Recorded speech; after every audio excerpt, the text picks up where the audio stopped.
Hi folks, my name is Phil and welcome to Grounded, the series which looks at airlines of yesteryear. This episode will take a look at the very short-lived and intriguing Princess Air. Princess Air was formed in 1989 as the in-house charter airline of Burstin Travel, a local tour operator based in Southend-on-Sea. Prior to this, Burstin would charter flights from other operators to take its sun-seeking customers on its package holidays. Seeing an opportunity to grow, they launched Princess Air, an interesting title, and when combined with their striking pink and white livery reminds me of both Lady Penelope and Penelope Pitstop. Princess Air was the European launch customer of the British Aerospace BAE 146-200 QC or quick change aircraft. This would allow the airline to fly passengers during the day and freight during the night, a pretty revolutionary concept in the UK and one way of increasing revenue for the airline. Their inaugural flight was scheduled for the 6th of April 1990, and as their first aircraft wasn't expected for a few more months, a standard BAE 146 was leased directly from British Aerospace. The airline started operating a route to Faro, replacing Air Atlantis, who had previously operated the route on behalf of Burstin Travel, as well as established routes to Parma, Alicante and Venice. The first of their own aircraft, GPRAN, and named Princess Alison, was delivered in June 1990, and on what was believed to be its inaugural passenger flight was damaged during a very hard landing in Jersey on the 10th of the month. It was out of action for a short while until it was repaired and then re-entered service. While the BAE 146 was smaller than the 737s preferred by most airlines at the time, it was seen as less financially risky to operate for the fledgling airline, as it would be easier to fill from smaller airports such as Southend and Bournemouth. The novel idea of using a quick change aircraft allowed Princess Air to carry up to 94 passengers during the day and up to 9.5 tons of cargo during the night. As their managing director, Gareth Evans, said in an interview, "The yields for night freight work are far greater than they are for night IT flying."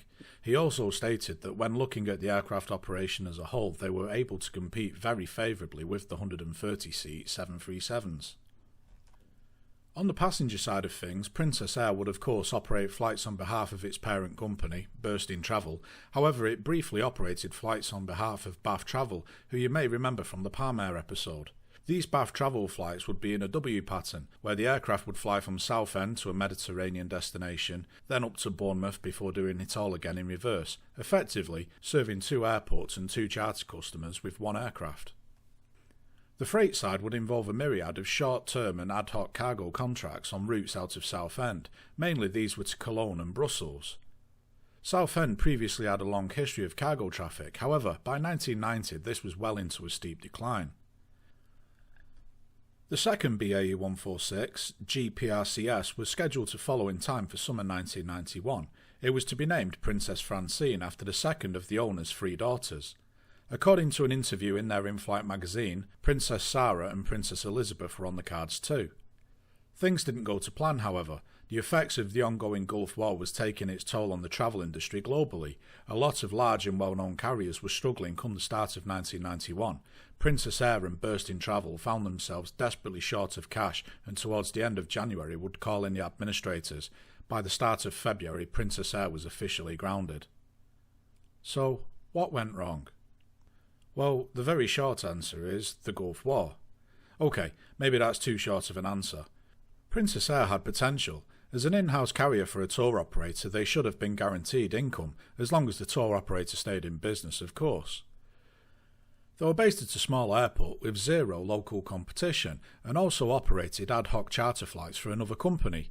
The idea of using quick change aircraft to operate cargo flights during the night was also another good idea to keep the aircraft utilisation up.